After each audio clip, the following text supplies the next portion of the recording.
celý, ty brďo.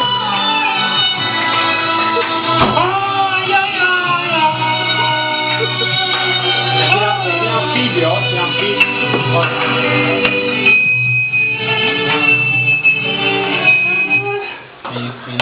Do piče, co to je, kurva? Proč nám to vypl?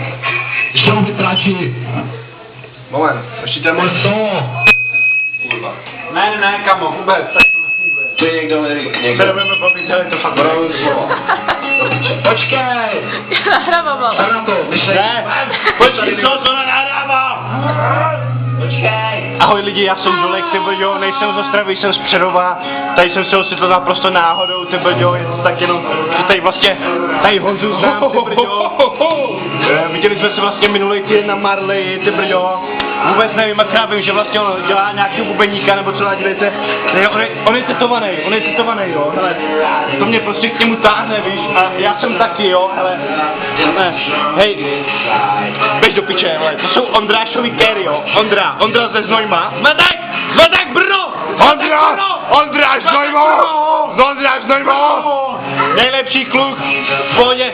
Teďka, hele Ondro, ty brďo, je to 14 dní, co si ti narodilo? Ondro, jsi gay? Ondro, narodilo se ti dítě, jmenuje se Adelka, je to nejvíc holka. Já mám Adelku tady na ruce, brďo. A hej, strašný fani, ty vole, se jí do života daří a prostě doufám, že ji brzo uvidím. Počkej, my to teďka zhodil trochu rozjedem. Počkej, Ondro, jo, pojď. Ježbara, to je pecina. Pěkně na těsno, ty brďo, děláme to dobře.